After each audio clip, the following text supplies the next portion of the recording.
जैन जिनेन्द्र। जैन साहित्य academy trust आयोजित जैन साहित्य के सर्टिफिकेट कोर्स का आज 26वां व्याख्यान है। मैं सभी का हार्दिक स्वागत करती हूँ। हमारे 8 ट्रस्टी और हमारे मेंटर सीके मेहता की ओर से सभी का अभिवादन करते हुए आज के विषय की ओर हम आगे बढ़ते हैं।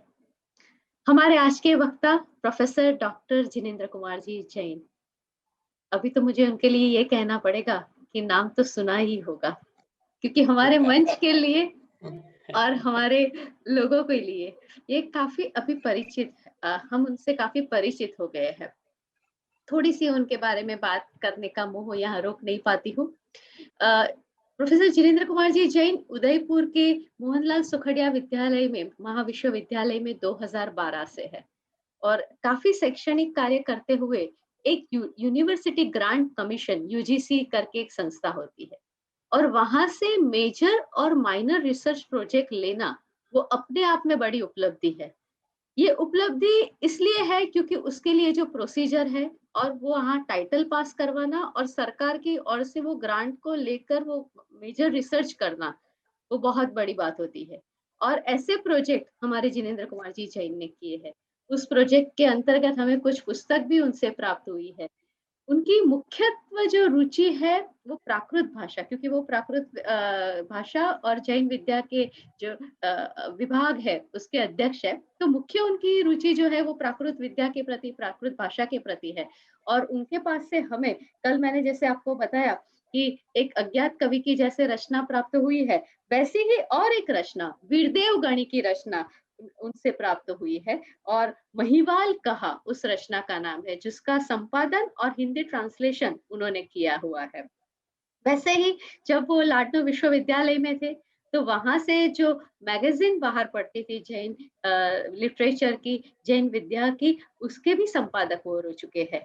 उनके अलावा हाल ही में उनके जो कुछ पुस्तक हमें मिले हैं उसमें से एक पुस्तक का उल्लेख मैं यहाँ जरूर करूंगी कि महाप्रज्ञा जी का अवधान, आचार्य महाप्रज्ञा का अवधान नामक पुस्तक उनसे हमें हाल ही में प्राप्त हुई है। उसके अलावा श्वेतांबर संप्रदाय के कुछ ऐसे हमारे कवि थे, जिन्होंने साधु थे, जिन्होंने राजस्थानी भाषा में लिखा था। तो ये मतलब ऐसे कुछ विषय है जिसके बारे में ज्यादा लोग बात नहीं करते हैं, तो उस विषय पर उन्होंने सेमिनार किया और उसके अंतर्गत एक पुस्तक भी हमें बहुत इंपॉर्टेंट पुस्तक दी है और वो है तेरा पंथ का राजस्थानी अवधान।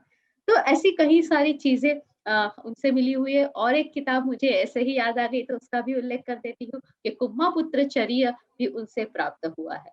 तो ऐसी कुछ जैन साहित्य की विशेष व्यक्ति, जैन साहित्य की विशेष कृति के बारे में वो लगातार काम करते आए हुए हैं। आज जिनके बारे में वो बात करने वाले हैं वो महाकवि पुष्पदत्त और उनकी हमारे 10वीं सदी के ये कवि है और 10वीं सदी के ये कवि की क्या विशेषता है, उन्होंने साहित्य के विश्व में क्या प्रदान किया है, और उसकी बात करते करते वो बात करने वाले हैं पुष्पदत्त कवि का णाय कुमार चरियू के बारे में। और इस कृति का, उस कृति की भी विशेषता क्या है, तो 10वीं सदी का एक कवि, उसने लिखी हुई अन्य कृति और ये हम जो कृति की बात करने वाले हैं, जो टेक्स्ट की बात करने वाले हैं, णाय कुमार चरियू और उसकी विशेषता, तो सारी चीजों के बारे में हमें आज जिनेन्द्र कुमार जी जैन बताएंगे। तो एक बात की और आपका ध्यान जरूर मैं जोड़ना चाहूंगी कि कई बार ऐसा हमें लगता है कि ये सारी कृति है, हम इसको पढ़कर क्या करेंगे, अगर हम इसको नहीं पढ़ेंगे तो कौन पढ़ेगा, अगर हम इनको नहीं जानेंगे तो हम कौन जानेगा। अगर कवि कालिदास इतने प्रचलित हो सकते हैं तो हमारे कवि इतने प्रचलित क्यों नहीं हुए, हमारी कौन सी ऐसी रुचि है, हमारी गंभीरता में कहाँ ओट आ गई है कि कमी रह गई है कि हम हमारे कवियों के नाम से जितने होने चाहिए उतने परिचित नहीं है। और जिनेन्द्र कुमार जी जैन जैसे जो स्कॉलर्स है वो लगातार साधना करके ये सारी चीजों को प्राकृत से, अपभ्रंश से लेकर हिंदी में ट्रांसलेट करके हमारे पास लेकर आते हैं। तो मैं उनका सादर अभिवादन करते हुए उनका स्वागत करती हूँ कि सर आइए और आज कवि पुष्पदत्त जी का हमें परिचय करवाइए और उनकी कृति णाय कुमार चरियू के बारे में बात कीजिए। आपका स्वागत है। ओम नमः सिद्धेभ्यः, ओम नमः सिद्धेभ्यः, ओम नमः सिद्धेभ्य। आज हमें जो बात करनी है, जैन साहित्य एकेडमी ट्रस्ट के इस 26वें व्याख्यान में, जो इस सर्टिफिकेट कोर्स के अंतर्गत माननीय सी के मेहता साहब की प्रेरणा से और अनेक ट्रस्टीगण जो इस ट्रस्ट से जुड़े हुए हैं, चाहे वह इला मेहता हो, चाहे सेजल शाह हो, चाहे वह बकुल भाई गांधी हो, योगनी सेठ हो, और भी नाम है मेरे पास, पर उन सबके समन्वित सहयोग से ये जो कार्यक्रम चल रहा है, इसके प्रति मैं अपना श्रद्धा नमन करता हूं। ऐसे अकादमिक कार्यक्रम को करके कम से कम 100-150 लोगों को तो सेजल बहन ने जोड़ ही लिया है, और उन सभी जुड़े हुए लोगों को भी मैं प्रणाम करता हूं जो इस तरह की रुचि रखते हैं। हमारे इस कार्यक्रम में, इस पाठ्यक्रम के अतिरिक्त और भी लोग अगर जुड़े हुए हैं, उनको भी मैं प्रणाम करता हूं। आज जैसा कि सेजल बहन ने कहा कि लोगों के मन में प्रायः प्रश्न उठता है कि हम इन कृतियों के विषय में क्यों पढ़ें, क्यों जानें, क्या फायदा होगा हमें इनको जानने से। वास्तव में ये हमारी सांस्कृतिक धरोहर के अमूल्य रत्न हैं, जिनको सहेज कर, संवार कर और उसमें छिपे हुए रत्नों को निकालकर हमें कुछ जानने का अवसर अगर मिलता है, तो ये हमारे पुण्य का काम होगा, हमारे पुण्य का सुफल होगा, जिसके तहत हम इन ग्रंथों के, यूं कहें कि, नाम भी सुन पा रहे हैं। ये बड़ी हमारे पुण्य का प्रताप है कि हम इस विद्या से जुड़े हुए हैं और इन ग्रंथों के नाम सुनकर, इन ग्रंथों के विषय में जानकर अपने पुण्य को सार्थक कर रहे हैं। अन्यथा जो इस विद्या से जुड़े हुए नहीं हैं, उनके जीवन में आर्थिक दृष्टि से संपन्नता बहुत बहुत हो सकती है, लेकिन मानसिक शांति, मानसिक ऊंचाइयां और मानसिक जो संतोष की बात है, वो इन ग्रंथों को का स्वाध्याय करके, इन ग्रंथों का अध्ययन करके ही हमें प्राप्त होता है।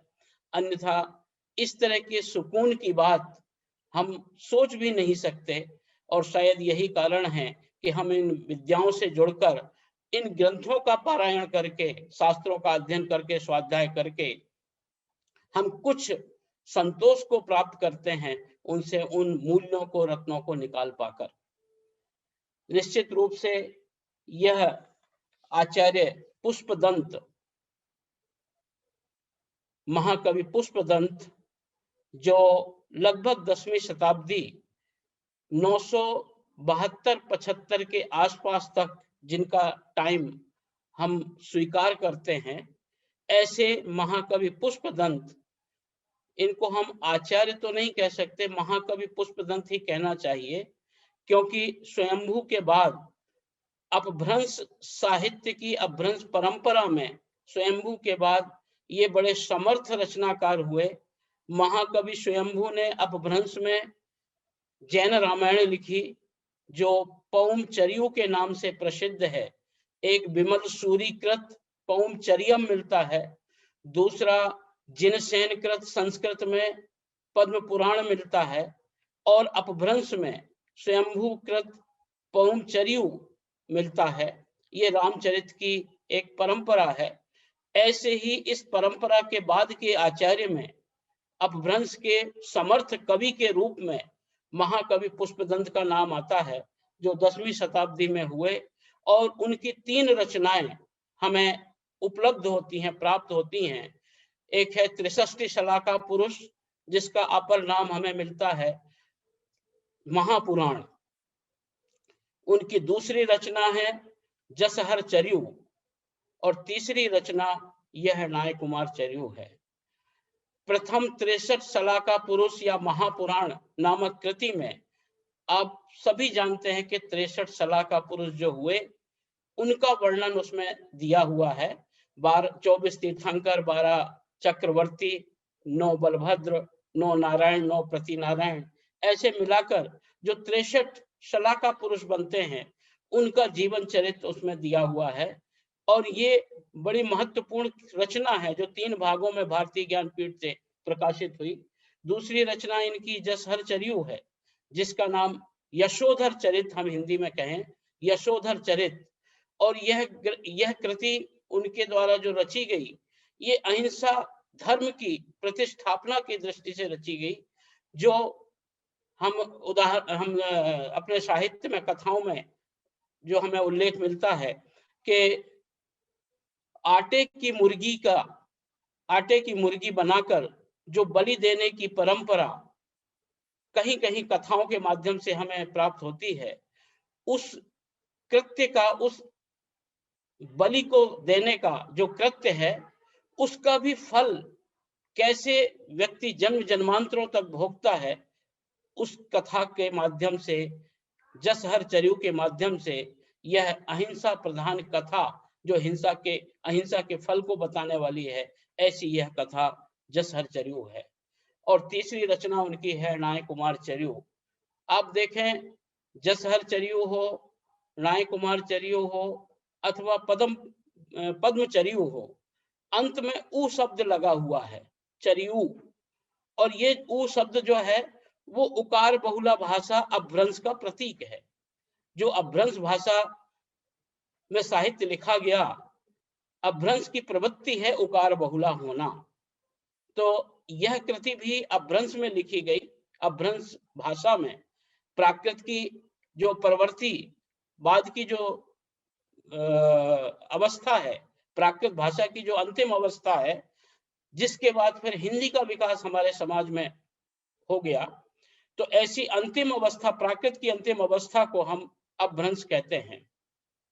और अपभ्रंश का अर्थ होता है, अप उपसर्ग है, भ्रंश धातु है, और जिसका अर्थ है कि जो अपने लीक से हटकर, नष्ट होकर, प्राकृत अपने मूल स्वरूप से जो हटकर, नष्ट होकर नए नए रूपों को जिसने प्राप्त कर लिया है, नए नए रूपों को जिसने अपने स्वरूप में समाहित कर लिया है, वैकल्पिक प्रयोगों को जिसने अपने स्वरूप में समाहित कर लिया है, ऐसी वह अपभ्रंश भाषा, उकार बहुला जिसे हम कहते हैं, आचार्य हेमचंद ने उसको उकार बहुला भाषा नाम दिया।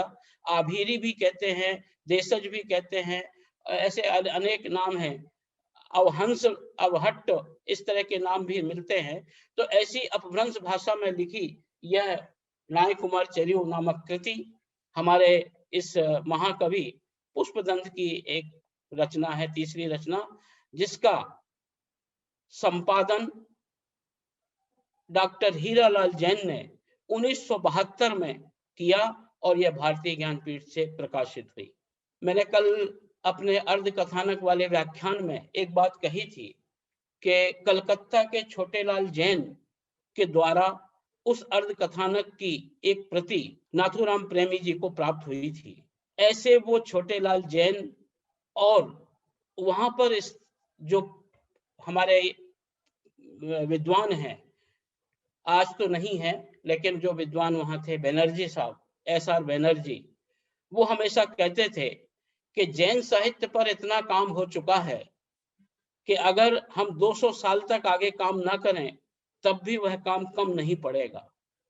वास्तव में हमारे इस साहित्य जगत में अगर doctor AN Upadhyay, doctor Hiralal Jain, doctor Jagdish Prasad Jain, Muni Punya Vijay ji, मुनि जम्बू विजय जी, सुखलाल संघवी, अगर ये विद्वान नहीं होते तो संभवतः यह बात गर्व के साथ नहीं कही जा सकती थी कि 200 साल तक अगर हम कुछ ना करें तब भी हमारा साहित्य जीवित रहेगा।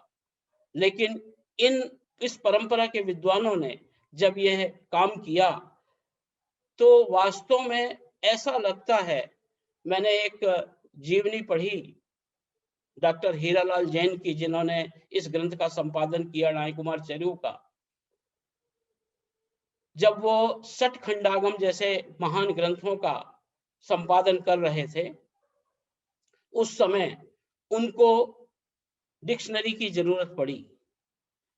बहुत सारे कोश ग्रंथों की जरूरत पड़ी और परिवार इतना समृद्ध नहीं था, इतना उनके पास संपन्नता नहीं थी कि वो डिक्शनरी खरीद सके। तो उन्होंने अपनी पत्नी के गहनों को बेचकर डिक्शनरी खरीदी और धवला जैसे ग्रंथों का उन्होंने संपादन किया। ये हम उस परंपरा के विद्वानों की पीढ़ी को जब देखते हैं और उनकी जीवनियों को जानते हैं तो वास्तव में आंखों से आंसू आ जाते हैं कि इतनी विपन्नता होते हुए भी साहित्य की सेवा करने का जो सुफल है उस पीढ़ी को मिला है। आज हम जब संपादन की ग्रंथ को का अनुवाद करने की जब परंपरा को देखते हैं तो ऐसे बहुत कम रेयर व्यक्ति ही मिल पाते हैं जो साहित्य की सेवा करने के लिए उस रूप में तत्पर हो कि सर्व रूप से समर्पित होकर साहित्य की सेवा करने वाले हों। तो ऐसे उन डॉक्टर हीरालाल जैन जिन्होंने धवला जैसे ग्रंथों का उद्धार किया संपादन करके, और उनके द्वारा और भी ग्रंथों का संपादन जब हुआ तो उसी कड़ी में यह नाय कुमार चर्य उनके द्वारा संपादित हुआ। इस ग्रंथ को देखकर महाकवि पुष्पदंत की जो प्रतिभा है उस प्रतिभा का हम अंदाज लगा पाएंगे कि ऐसी कृति जो साहित्य जगत के लिए एक अनुकरणीय उदाहरण बन जाती है, उनके वक्तव्य से, उनके विवेचन से, उनके द्वारा किए गए वर्णन से ऐसी यह कृति वास्तव में जब हम इस कवि की रचना धर्मिता को देखते हैं, रचना कला वैभव को देखते हैं, तो लगता है कि यह कवि इतना समर्थ है अपने शब्दों को का चयन करने में। यही कारण है कि जब हम पाठ पढ़ते हैं, मूल ग्रंथ को पढ़ते हैं, ऐसा कोई शब्द नहीं है जो वहां से निकाला जा सके। इतने चयनित शब्दों का प्रयोग, और वह भी अलंकार और काव्य शास्त्र के नियमों का ध्यान रखकर जब महाकवि पुष्पदंत ने यह कृति रची और इसका अध्ययन करने का अवसर मुझे मिला, तो निश्चित रूप से यह लगा मुझे कि ऐसे कवि की काव्य प्रतिभा देखकर मैं उसको प्रणाम करता हूँ। और उसके उस रचना धर्मिता को, जहां उन्होंने हर शब्द का सटीक उद्धरण अपने साहित्य में स्थान दिया, ऐसी वह रचना। मैं बात कर रहा था इस कृति की भाषा को लेकर कि यह उकार बहुला भाषा है, अपभ्रंश जिसे हम प्राकृत का अंतिम काल मानते हैं, और उस काल के बाद फिर हिंदी का सृजन होता है, हिंदी साहित्य आ जाता है, वीर गाथा काल आदि हिंदी साहित्य की विभिन्न और प्रदेश की भाषाओं का विकास हो जाता है। तो ये बात आती है कि क्या अपभ्रंश यह भाषा ऐसी है कि जो जन साधारण के रूप में प्रयुक्त होती रही हो, क्योंकि प्राकृत का संबंध तो जन भाषा से है, जन बोली से है। तो क्या यह भाषा भी जन सामान्य के रूप में प्रयुक्त हुई है, या इस कवि ने जब यह कृति लिखी तो इस भाषा को हम कैसे कहें कि ये जन सामान्य के रूप में प्रयुक्त होने वाली भाषा है। वास्तव में जब इस भाषा का रूप देखने को हमने प्रयत्न किया तो पतंजलि ने इस भाषा का असंस्कृत शब्दों को अपभ्रंश कहा है। जब पतंजलि के सूत्रों को देखते हैं वहां पर उन्होंने असंस्कृत शब्दों को अपभ्रंश कह दिया। अब देखिए, ये भाषा के विकास की दृष्टि से जब इस ग्रंथ के वैशिष्ट्य को देखते हैं, असंस्कृत शब्द जो संस्कृत से निष्पन्न नहीं है, ऐसे शब्दों को उन्होंने अपभ्रंश कहा। अर्थात जो हमारे लोक व्यवहार में प्रचलित होने वाले शब्द हैं, जो हमारे देशी भाषा में प्रयुक्त होने वाले शब्द हैं, संस्कृत से निष्पन्न शब्दों को छोड़कर जो हमारे बोलचाल में प्रयुक्त होते हैं, हमारे देशी भाषा के रूप में प्रयुक्त होने वाले जो शब्द हैं, उन शब्दों को पतंजलि ने अपभ्रंश भाषा की संज्ञा दी। इधर दंडी ने आभीर जातियों के द्वारा जिस भाषा का प्रयोग किया जाता था उसे अपभ्रंश कहा। इसी प्रकार रुद्रट ने 5 प्रकार की प्राकृतों का उल्लेख किया और उसमें ये कहा षष्ठोदि भूरि भेदो देश विशेषाद अपभ्रंशा। 5 प्रकार की प्राकृतों का उल्लेख तो उन्होंने किया दंडी ने, लेकिन दंडी ने उन 5 प्रकार की प्राकृतों अपभ्रंश का स्थान नहीं दिया और अपभ्रंश को कहा कि जो अत्यधिक छठी जो भाषा है जिसका बार बार प्रयोग हमारे द्वारा किया जाता है, लेकिन वह देश विशेषाद अलग अलग प्रांतों में, अलग अलग क्षेत्रों में, अलग अलग रूपों में जिसका प्रयोग होता है वह अपभ्रंश है। यानी प्रदेश की भाषाओं में जब हम अपने देशी शब्दों का प्रयोग करते हैं और बोलचाल के रूप में उनको लेते हैं, ऐसी भाषा को उन्होंने अपभ्रंश कहा।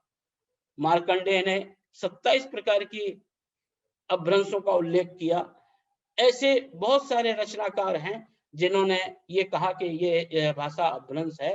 और आचार्य हेमचंद्र ने यह बात कह दी कि अब उन्होंने कहा अपने सिद्ध हेम शब्दानुशासन में कि तावच्ची सच्छंदो भमई अभ्रंश मत मातंगो जावण शंभु वायरण अंकुशो पड़ई। अर्थात कि अपभ्रंश रूपी मत मातंग, मत हाथी अभी तक स्वच्छंद विहार कर रहा था, लेकिन जब तक उस पर स्वयंभू के व्याकरण का अंकुश न लगे तब तक हम उसे अपभ्रंश नहीं कह सकते। अर्थात अपभ्रंश स्वयंभू के द्वारा ऐसा एक अपभ्रंश व्याकरण भी लिखा गया जो नियमों से जिसको हमने बांधा था, अब स्वयंभू ने बांधा था, पर वो संयोग ऐसा कि अपभ्रंश स्वयंभू छंद तो मिल रहा है लेकिन स्वयंभू अपभ्रंश की बात, अपभ्रंश व्याकरण हमें आज उपलब्ध नहीं हो रहा। लेकिन आचार्य हेमचंद ने इस बात का उल्लेख किया कि स्वयंभू के द्वारा ऐसी एक अपभ्रंश की व्याकरण लिखी गई थी जो आज भले उपलब्ध नहीं है। तो ऐसी उकार बहुला भाषा जिसकी है वह अपभ्रंश भाषा है और जो अपने अंतिम प्राकृत के अंतिम काल के रूप में वह सृजित होती रही और अपभ्रंश का विस्तृत साहित्य हमें आज उपलब्ध हो रहा है। वह स्वयंभू के काल से लेकर बाद के 16वीं 17वीं शताब्दी तक यह भाषा प्रयुक्त होती रही, इसमें साहित्य लिखा जाता रहा और वो साहित्य पहले तो दोहों के रूप में प्रयुक्त हुआ, दोहों के रूप में भी इस भाषा में साहित्य लिखा गया, लेकिन एक विशेष शैली, विशेष छंद का प्रयोग होते हुए अपभ्रंश साहित्य हमें देखने को मिलता है। जैसे इस कृति में भी, नाय कुमार चरियू में भी कड़वक और घत्ता, दुबई तथा ध्रुवक, इन 3 प्रकार के छंदों का, घत्ता, ध्रुवक और दुबई, ये 3 प्रकार के छंद जो दोहे के रूप में जिनका प्रयोग होता है, जैसे हमने कल बात की थी अर्धकथानक की, और अर्धकथानक के संदर्भ में कहा था कि यह चौपाई और दोहों में लिखा गया है। ऐसे ही अपभ्रंश में यह रचना शैली विकसित हुई कि जहां चौपाई के स्थान पर कड़वक छंद और दोहों के स्थान पर दुबई, घत्ता और ध्रुवक, ऐसे 3 प्रकार के छंदों का प्रयोग उस चौपाई के साथ साथ, उस कड़वक के साथ साथ होता रहा। तो ये कृति भी इसी छंद में लिखी गई है, चौपाई में, जिसे हम कड़वक नाम देते हैं।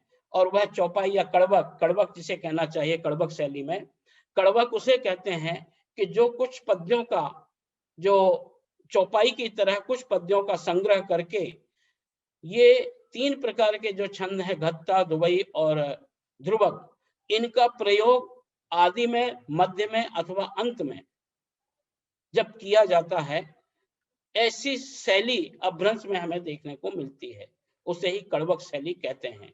तो यह अपभ्रंश कृति राय कुमार चरियू कड़वक शैली में लिखा गया है और यह लगभग 9 संधियों में विभक्त है। इसमें 9 संधियां हैं, अलग अलग संधियों में विभक्त है। अपभ्रंश का ज्यादातर साहित्य संधियों में विभक्त देखने को मिलता है। महाकवि पुष्पदंत का जो जीवन परिचय है उसके संदर्भ में थोड़ा सा प्रकाश में डालना चाहूंगा। थोड़ा सा परिचय ही उनके विषय में मिलता है, ज्यादा विस्तार नहीं मिलता। तो महाकवि पुष्पदंत नाय कुमार चरियू में ही उन्होंने कहा, मुग्धा देवी केशव भट्ट पुत्र, वो मुग्धा देवी के और केशव भट्ट के पुत्र हैं। और उन्होंने अपने राजाश्रय का उल्लेख भी किया कि मैं किसके राज्य में रह रहा हूं, तो उन्होंने कहा श्री कण्व राय कृष्णराज के राज्य में। और उसका उल्लेख भी मिलता है कि कृष्णराज के राज्य में यह कृति लिखी गई। श्री कण्व राय कर यल नहीं असी जल वाहिनी दुग्गयरी धवल हर सिहरी हय मेहोली पवली मन्य खेड नयरी।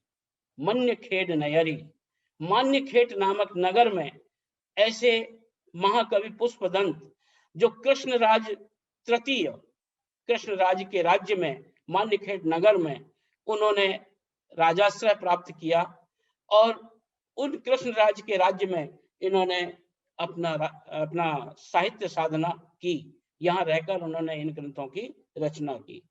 तो केशव मुद्धाई केशव भट्ट तणौ कासव ऋषि गोत्ते विशाल चित्तु, ऐसे केशव भट्ट और मुग्धा देवी के उदर से महाकवि पुष्पदंत उत्पन्न हुए। ये रचनाकार अपना परिचय इस ग्रंथ के प्रारंभ में ही देता है। एक बात और इसके साथ जुड़ी हुई है, महाकवि पुष्पदंत अपने आप को स्वाभिमानी और निष्प्रही, देखिए दो शब्द मिलते हैं, निष्प्रही जो किसी भी लालच में नहीं आते हैं और स्वाभिमानी, इसी कारण से स्वाभिमानी होने के कारण से उन्होंने उनके नाम की एक पदवी मिलती है अभिमान मेरु, कि वो अभिमान मेरु हैं, अभिमान में मेरु के समान हैं। अर्थात अपने स्वाभिमान को इतना ऊपर रखते हैं कि वो निष्प्रही होकर किसी भी लालच में न आकर वो अपनी काव्य साधना करते हैं। चाहे वह राजा हो, चाहे मंत्री हो, चाहे उनके शिष्य हो, चाहे प्रजाजन हो, अगर रचनाकार को महाकवि पुष्पदंत को ऐसा लगता है कि मुझे काव्य रचना है तो वो लिखेंगे, किसी के अनुनय विनय पर वो काव्य प्रारंभ नहीं करते। ऐसा उन्होंने स्वयं इस कृति में लिखा कि नन्नहु मंदिर निवसंतु संतु, उन्होंने कहा मुद्धाई देवी भट्टपुत्तु कासव ऋषि दोत्ते विशाल चित्तु नन्नहु मंदिर निवसंतु संतु अभिमान मेरु गुण गण महंतु। मैं अभिमान का मेरु के समान ऐसा स्वाभिमान मेरा है। ऐसे गुणों के खान गुणगण महंतु, गुणों में महान, ऐसे वो महाकवि पुष्पदंत नन्न के मंदिर में रहते हैं, अर्थात नन्न के राज्य में रहते हैं। अब नन्न का उल्लेख यहाँ पर विशेष उल्लेख नहीं है। नन्न कृष्णराज के मान्यखेट नगर की जो राजा हैं, उस नगर के राजा के मंत्री भरत के पुत्र हैं। आगे इसमें परिचय में मिला कि भरत के पुत्र नन्न, और नन्न इतने महान हैं। उन नन्न के विषय में महाकवि पुष्पदंत ने लिखा। क्यों लिखता हूं? क्योंकि उससे पहले नन्न ने निवेदन किया था। ऐसे मंत्री के पुत्र जो नन्न स्वामी भक्त हैं, जो नन्न धर्म प्रिय हैं, ऐसे नन्न के द्वारा चूंकि निवेदन किया गया था पुष्पदंत को, और नन्न से पहले उनको निवेदन करने वाले उनके शिष्य भी थे, जिसका नाम गुणधर और शोभन, ये दो आचार्यों का नाम मिलता, शिष्यों का नाम मिलता है। गुणधर्म, शोभन और नाइल और शीलैया, ऐसे चार उनके शिष्य जब निवेदन करते हैं कि हे महाकवि पुष्पदंत, हे कविराज, आप कोई ऐसा काव्य लिखो जो श्रुत पंचमी के व्रत के फल को बताने वाला हो। श्रुत पंचमी के व्रत के फल को बताने वाला हो, ऐसा कोई काव्य लिखो। और ऐसे शीलैया, गुणधर्म, शोभन और नाइल ऐसे 4 कवियों के द्वारा जब निवेदन किया गया पुष्पदंत को, और इन चारों कवियों के बाद फिर जब नन्द के द्वारा निवेदन किया गया, तब पुष्पदंत ने इस काव्य को लिखने की अपनी स्वीकृति प्रदान की और कहा कि मैं अब आपके इस निवेदन को स्वीकार करके मैं तम तुह चढ़ावही निय कव्य दिह हो नन्नि आसन्न भव्य। वो कहते हैं कि हे नन्न, तुम आसन्न भव्य हो, आप स्वभाव से, आपके गुणों से इतनी सहजता, सरलता, शालीनता है कि आप भव्य प्राणी हो, और उस भव्यता के कारण मैं इस काव्य को आपके नाम चढ़ा रहा हूं, मैं आपके नाम लिख रहा हूं, मैं आपको समर्पित करते हुए यह काव्य लिख रहा हूं। और उन्होंने कहा कि नन्द कैसे हैं, क्यों इनके नाम पे यह काव्य लिखूं? तो उन्होंने कहा कि बुद्धि ये नन्नु सुरगुण न भंति, पर नन्न हो नौ बैरी जनंती। एक एक उपमा नन्द के विषय में महाकवि पुष्पदंत देते हैं कि आप कैसे हैं, आप ऐसे ऐसे गुणों की खान हैं, इन गुणों से युक्त हैं। कहते हैं कि बुद्धि ये नन्नु सुरगुरु न भंति, बुद्धि में तो आप सुरगुरु अर्थात बृहस्पति के समान हैं, बृहस्पति के समान होने में कोई भ्रांति नहीं है। आप इतने महान हैं, इतने विद्वान हैं कि जैसे बृहस्पति विद्वान थे, लेकिन बृहस्पति को भी शास्त्र में हराया गया था। ऐसे पर नन्न हो नव बैरी जनंती, पर नन्न आप ऐसे हैं कि आपको कोई शत्रु परास्त नहीं कर सकता। जैसे बृहस्पति को परास्त कर दिया गया था, ऐसे ही हे नन्न आप ऐसे हैं प्रभु भक्ति सुरगुरु में, अर्थात बृहस्पति के उस गुण में कि आपको कोई जीत नहीं सकता। बहु भक्ति हणुव समान दिट्ठु, प्रभु भक्ति में आप हनुमान के समान दिखते हैं। हणुव समान दिट्ठु, हनुमान की उपमा अगर भक्ति करने वालों में दी जाए तो सर्वोपरि है, लेकिन उस हनुमान की भक्ति में भी एक खोट महाकवि पुष्पदंत को दिखाई देती है। वो कहते हैं कि आप हनुमान के समान उत्कृष्ट भक्ति करने वाले हैं, पर क्या है, पर नन्नु न बानर नर विशिष्ट, पर आप बानर नहीं हैं। वो हनुमान राम की भक्ति करने वाले तो बानर थे, पर आप कैसे हैं, आप नर वशिष्ठ हैं, विशिष्ट हैं, आप मनुष्यों में श्रेष्ठ हैं। ऐसी बहुत सारी उपमाएं कवि ने इस काव्य के विषय में कही और कहा कि मैं आपके इस विनय को, आप निवेदन को मैं स्वीकार करता हूं और आपके नाम यह काव्य लिखता हूं। इस तरह से काव्य का प्रारंभ करके फिर उन्होंने काव्य को प्रारंभ किया, और सबसे पहले काव्य प्रारंभ करते ही उन्होंने कहा कि पणवेपिणु भावे पंच गुरु कलिमल वज्यो शुभ गुण भरियो आहासमि सोय पंचमी है फलो नाय कुमार चारु चरियो। मैं अब काव्य प्रारंभ करता हूं और उन पांचों गुरुओं को, अरहंत सिद्ध आचार्य उपाध्याय सिद्ध, इन परमेष्ठियों को, लोक के साधुओं को, पांचों परमेष्ठियों को जो इस संसार से दोषों को दूर करने वाले हैं, उनको प्रणाम करके फिर मैं श्रुत पंचमी के फल को बताने वाली जो कथा है नाग कुमार चरियु, उसका मैं वर्णन करता हूं। तो ये नाग कुमार चरियु का उद्देश्य सबसे पहले रचनाकार ने यहाँ स्पष्ट कर दिया और कहा कि यह कृति श्रुत पंचमी के फल को बताने के लिए लिखी जा रही है। सबसे पहले गाथा में, पहले दोहे में ही, वर्ष में उन्होंने इस ग्रंथ के फल उद्देश्य को बता दिया, निश्चित कर दिया कि श्रुत पंचमी का जो व्रत है उसके फल को मैं बता रहा हूं।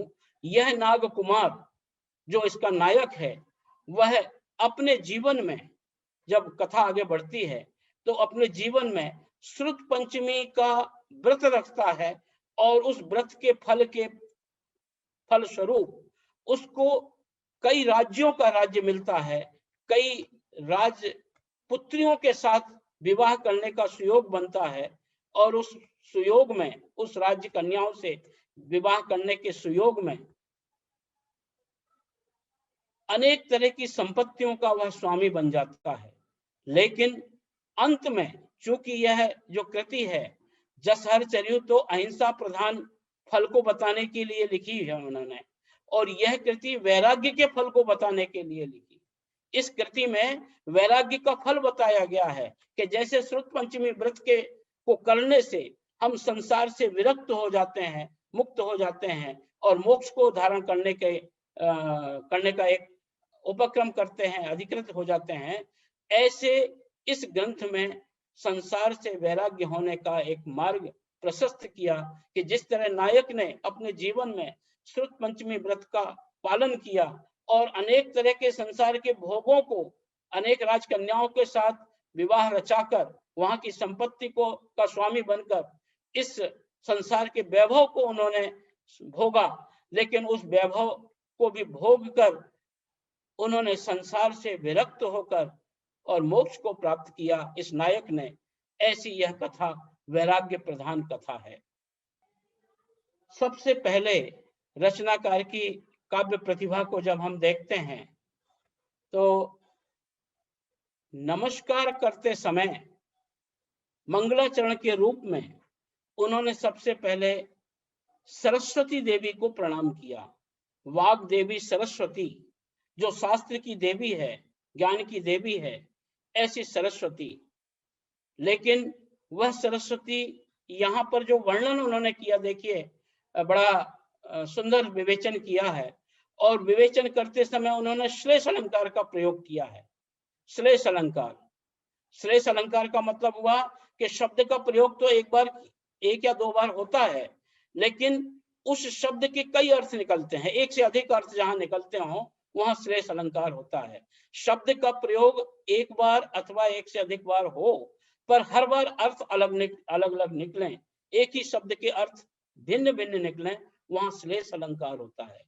तो यहाँ सरस्वती की जो उन्होंने वंदना की प्रथम कड़वक में मंगलाचरण के रूप में, आदि मंगल के रूप में, वहां पर उन्होंने मंगलाचरण करते समय सरस्वती देवी की आराधना करते समय श्लेष अलंकार के रूप में उन्होंने एक सरस्वती, वह जो प्रतिमा के रूप में विराजमान है, सरस्वती देवी जो देवी के रूप में, ज्ञान की देवी के रूप में विराजमान है, और एक वह नायिका जो ज्ञान की देवी के रूप में समाज में प्रतिष्ठित है, विदुषी, ऐसी नायिका, वह जो दो प्रकार के अर्थ को लेकर चलती है।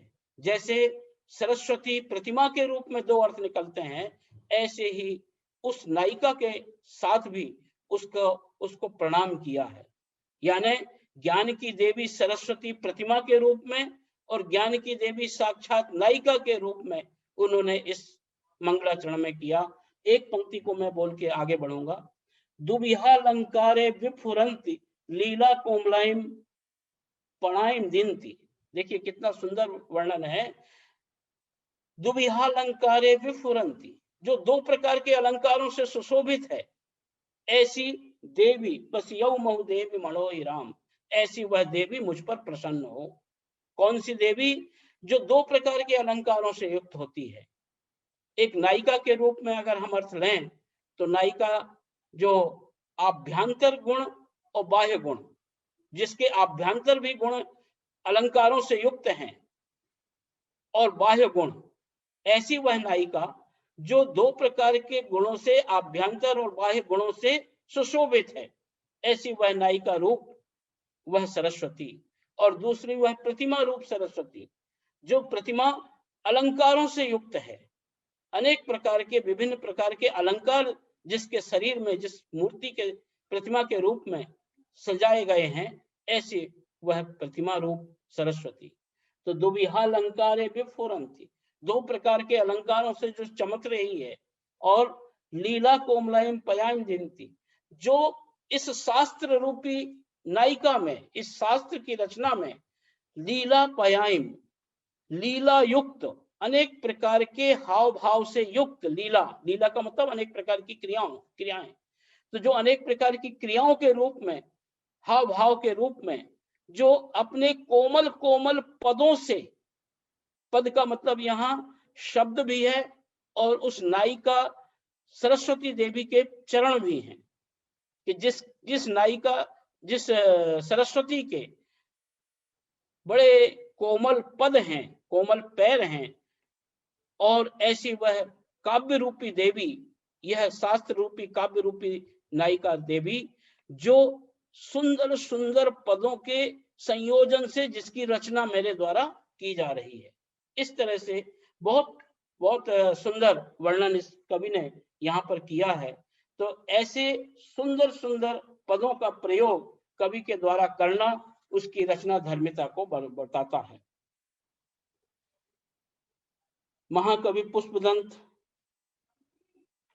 ऐसे रचनाकार हैं जो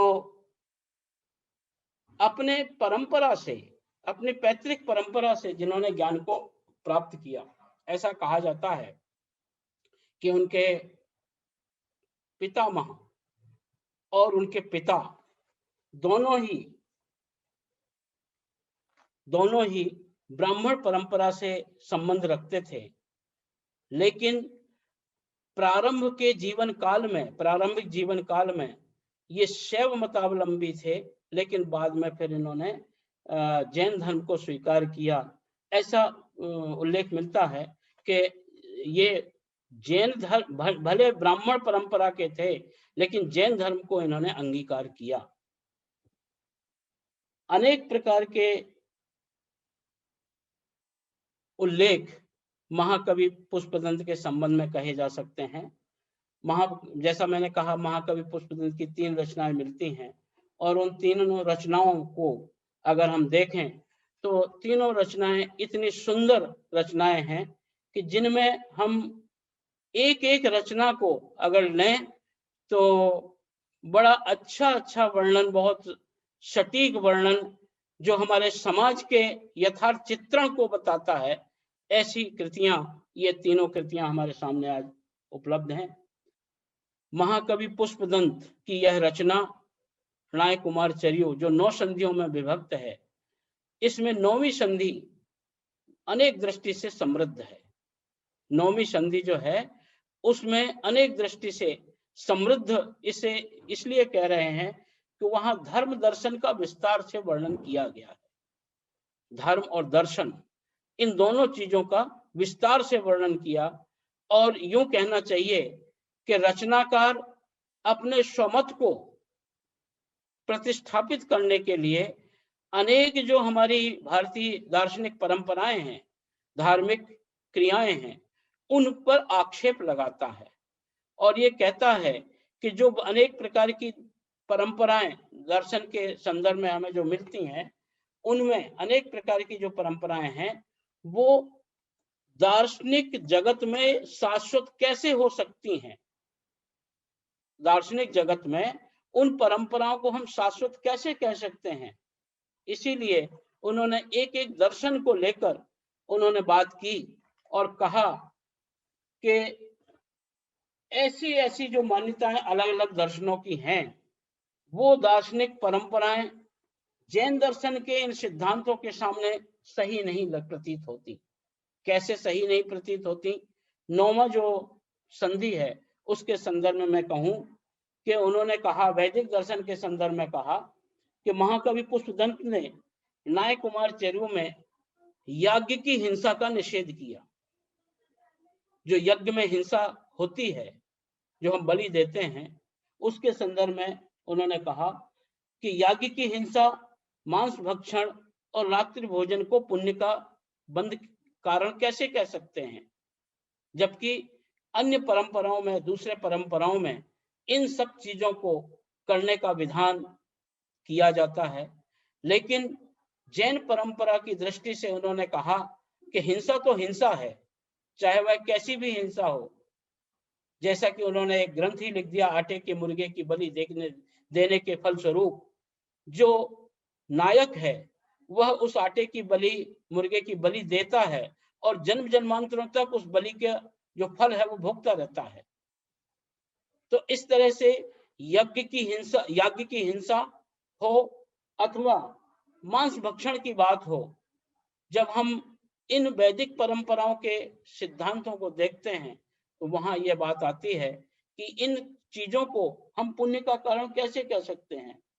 पौराणिक मतों की ऐसी आलोचना महाकवि पुष्पदंत ने की और कहा मृगों का जो आखेट है, मृगों का आखेट करना ये कौन से पुण्य का काम हो सकता है। शिकार तो व्यसनों में आते हैं, तो ऐसे यज्ञों में पशु बलि करते हैं, मांस भक्षण करते हैं। इस तरह से अपने पूर्वजों को जो संतुष्टि के लिए पशु बलि करना कैसे उचित कहा जा सकता है। इस तरह से उन्होंने याज्ञ की हिंसा के भी संदर्भ में और वैदिक परंपरा के इन मान्यताओं के संदर्भ में अपनी बात लिखी है। अगर हम दूसरे दर्शन की बात करें, जहां चार्वाक दर्शन की बात आती है, और चार्वाक दर्शन कहता है यावत जीवेत सुखम जीवेत ऋणम कृत्वा घृतम पीवेत। ये तो उसके दर्शन की एक सहज उक्ति है कि हम जब तक जिए सुख से जिए, ऋण लेकर भी घी पिए आदि, इस तरह की जो बात है। लेकिन वास्तव में प्रत्यक्ष को प्रमाण क्या, ये उसका दर्शन है कि अगर हम प्रत्यक्ष चीज हमारे सामने दिखाई देती है, उसको प्रमाण की आवश्यकता क्या है। ऐसा उल्लेख मिलता है कि केवल प्रत्यक्ष को प्रमाण मानने वाले जड़वादी या भौतिकवादी दर्शन सुख को ही जीवन का परम लक्ष्य मान लेते हैं। तो ऐसी जो दर्शन की परंपरा है, उस बात को आचार्य महाकवि पुष्पदंत ने उठाया और कहा कि इस तरह से प्रत्यक्ष को प्रमाण स्वीकार करना ये जरूरी नहीं है, क्योंकि जैन दर्शन अनुमान को भी प्रमाण मानता है। केवल प्रत्यक्ष को प्रमाण मानना ये एकांगी दृष्टि होगी। एक दृष्टि से इसको हम स्वीकार कर सकते हैं, यह एकांतिक दृष्टि तो कही जा सकती है, लेकिन अनेकांत की दृष्टि उसको हम नहीं कह सकते। इसलिए केवल प्रत्यक्ष को प्रमाण मानना और अनुभव आदि को प्रमाण नहीं मानना, ये जैन दर्शन के दृष्टि से सही नहीं कहा जा सकता। ऐसे ही चार्वाक दर्शन के संदर्भ में उन्होंने यहाँ कहा कि चार्वाक दर्शन में, चार्वाक के बाद बौद्ध दर्शन आता है कि बौद्ध दर्शन में क्षणिकवाद को स्वीकार किया जाता है।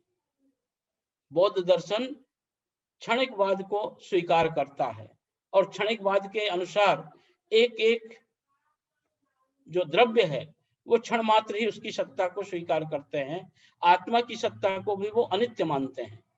तो ऐसे दर्शन को हम कैसे स्वीकार कर लें, दर्शन की इस धारा को हम कैसे अपने दर्शन में आत्मसात कर लें कि जो आत्मा को अनित्य माने, जबकि जैन दर्शन तो नित्य अनित्य मानता है, पदार्थ को नित्य अनित्य मानता है, क्योंकि वो दो दृष्टि रखता है, एक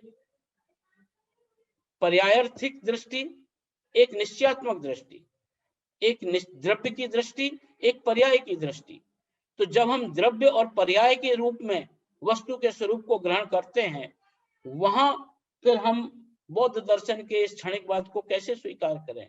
वस्तु का अस्तित्व अगर क्षण मात्र ही है तो अगले क्षण वह वस्तु के अस्तित्व को कैसे स्वीकार किया जाए।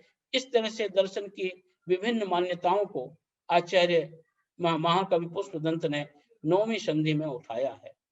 और ये नौवीं संधि में दर्शन की बात इसलिए उठाई क्योंकि अंत में ये जो नायक है नाग कुमार चर्यु, नाग कुमार, ये अंत में उद्बोधित होता है और संसार के इन समस्त दर्शनों की बात को जानकर अपने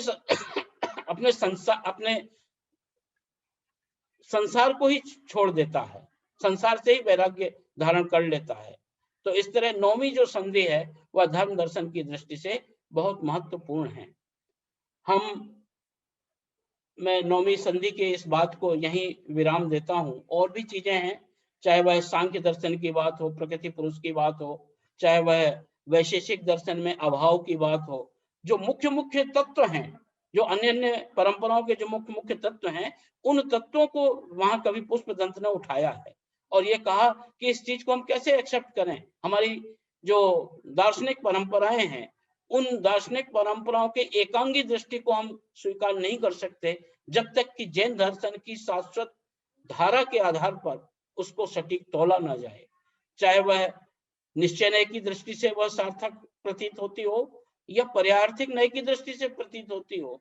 हाँ, एक जरूर है कि निश्चय न्याय की अथवा पर्यार्थिक न्याय की दृष्टि से सार्थकता अगर उसमें निहित है तो हम उस दृष्टि से तो उसको स्वीकार कर सकते हैं, लेकिन उस दृष्टि में दोनों चीजें घटित हों तो और अच्छा है कि अगर द्रव्यार्थिक और पर्यार्थिक दोनों दृष्टि से अगर हम वस्तु का मूल्यांकन कर लें, वस्तु को माप लें, तो निश्चित रूप से वह जैन दर्शन की बात को पुष्टि में होगी, उस दर्शन को सपोर्ट मिलेगा। मैं इस बात को यहाँ छोड़कर ये कहना चाहता हूं कि नाग कुमार जो नाम पड़ा इस ग्रंथ के टाइटल को लेकर, वो कैसे पड़ा। नाग कुमार, नाग हम देखते हैं नाग देवता होते हैं, नाग देव हैं, सर्प योनि में जो जन्म लेते हैं, ऐसे नाग देव के द्वारा जब यह बालक जन्म लेता है, जन्म लेने से पहले इसकी माता पृथ्वी देवी, पृथ्वी महादेवी, और इसके पिता राजा जयंधर जो मगध देश के कनकपुर मगध देश के राजगृह नामक नगर के ग्राम कनकपुर में जन्म जिसने लिया, ऐसे स्थान पर इस बालक का जन्म हुआ राजा जयंधर के यहाँ। और राजा जयंधर तथा पृथ्वी महादेवी उनकी जो दूसरी पत्नी थी, जो उनकी छोटी रानी थी, बड़ी रानी का नाम विशाल नेत्रा मिलता है। तो ऐसे इस परिवार में जब वह बालक जन्म लेता है, हम 16 संस्कारों की बात करते हैं और 16 संस्कारों में हम ये कहते हैं कि जब बालक जन्म लेता है तो माँ और बच्चा 1.25 महीने बाद, 1.5 महीने बाद, लगभग 45 दिनों बाद उसको मंदिर ले जाया जाता है भगवान के दर्शन करने या जैनत्व को स्वीकार करने, जैनत्व की जो मंत्र है उसको उसके कान में देने का एक पुण्य कर्म किया जाता है 16 संस्कारों में।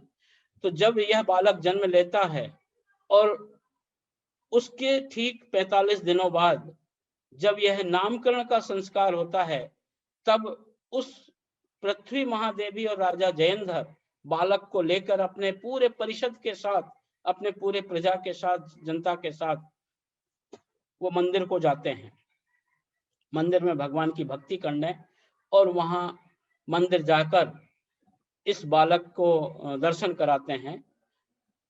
तो संयोग ऐसा बनता है कि जब भविष्यवाणी होती है कि हे राजन, यह बालक जो आपका पुत्र है वह सामान्य पुत्र नहीं है, यह चक्रवर्ती पद को प्राप्त होगा, और ऐसे चक्रवर्ती पद को प्राप्त होने वाला यह बालक सामान्य नहीं है। इसलिए इस मंदिर में जब आप जाएं तो उस मंदिर के जो वज्र कपाट हैं, जो जन्म मतलब कई वर्षों से जो कपाट खुले नहीं हैं, वो कपाट केवल इस बालक के पैर के अंगूठे के स्पर्श मात्र से खुल जाएंगे। तो आप इस बालक को उस मंदिर के भगवान के दर्शन कराइए, और जब वो वज्र कपाट न खुले तो इस बालक के पैर के अंगूठे का स्पर्श करा दीजिए, वो वज्र कपाट खुल जाएंगे। सभी परिषद राजा के साथ वहां जब मंदिर पहुंची तो वज्र कपाट लगे हुए थे। माता को यह स्मरण हुआ कि इस तरह की बात हमने सुनी थी भविष्यवाणी के रूप में, ये देवों के द्वारा ऐसा कहा गया था। तो बालक को लाया गया, आगे करके उसके पैर के अंगूठे का स्पर्श कराया गया और वह वज्र कपाट खुल गए। बड़ा सुंदर मनोरम वर्णन कवि ने इस समय किया, ऐसा वर्णन कि उस बालक की अलौकिक शक्ति वहां प्रदर्शित होती है। और उस वज्र कपाट के खुलते ही सभी लोग भगवान की भक्ति में लग गए। देखिए उस बालक की अलौकिकता, उस बालक का विशेष गुण, उस बालक में जो अलौकिक शक्ति थी, उसका एक रूप हमें यहाँ दिखाई देता है कि सब भगवान की भक्ति में झूमने लगे। राजा और उसकी माँ पृथ्वी महादेवी और जो भी परिषद साथ में आई थी, सब भगवान की भक्ति करने लगे। वहां भगवान की स्तुति के रूप में कवि ने इतना सुंदर वर्णन किया है कि जब हम उस ग्रंथ को देखते हैं, पढ़ते हैं, तो बड़ा मन प्रसन्न होने लगता है और नजर नहीं हटती उस पदों से, उन पदों से। तो जब राजा उस भगवान की भक्ति में, राजा रानी और पूरी परिषद लग जाती है, इधर बालक को नीचे छोड़ देते हैं, नीचे धरती पर छोड़ देते हैं, और वह 1.25 महीने का बालक रेंगते रेंगते बाहर आ जाता है। देखिए, बालक बाहर आया और बाहर एक बापी होती है, बावड़ी। वह बालक रेंगते रेंगते उस बावड़ी में गिर जाता है।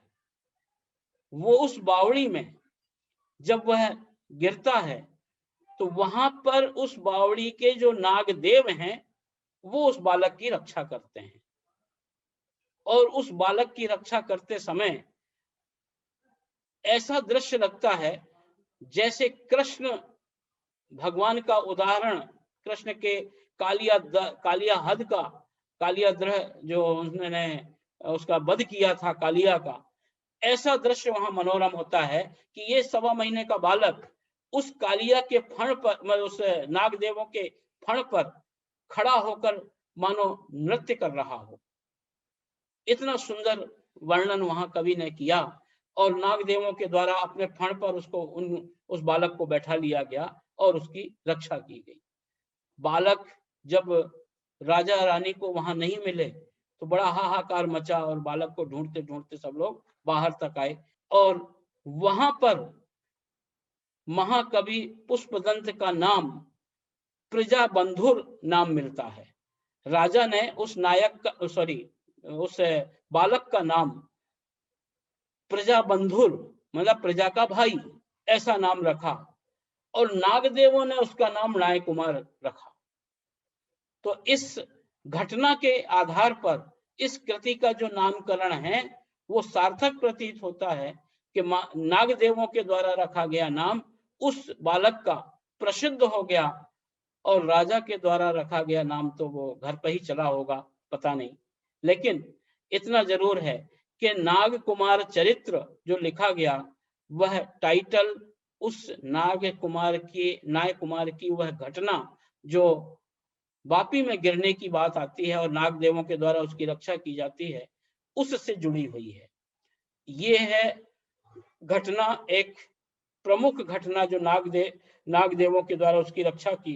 तो नाग कुमार के जीवन की पहली घटना ऐसी, और उस घटना के साथ साथ आगे जब कथा बढ़ती है तो नागदेवों का उसके प्रति स्नेह हो जाता है। उस वापी में नागदेवों का पूरा एक लोक है, पूरा एक संसार है। ऐसा चित्रण किया गया कि उस वापी में नागदेव वहां रहते हैं, और नागदेव उस बालक को शिक्षा दीक्षा भी देते हैं। तो राजा उस शिक्षा दीक्षा देने के लिए नागदेवों के पास अपने बालक को छोड़ के आते हैं। आगे मतलब जब कुछ बड़ा होता है, 6 वर्ष का 8 वर्ष का, उस समय शिक्षा दीक्षा जब बालक को दी जाती है तो नागदेवों के द्वारा दी जाती है, और नागदेवों के द्वारा जब शिक्षा दीक्षा दी जाती है तो वो बालक इतना प्रभावी, इतना यशस्वी, इतना बुद्धिमान कि वो तुरंत ही 1 साल में ही सारी विद्याओं में विशारद हो जाता है।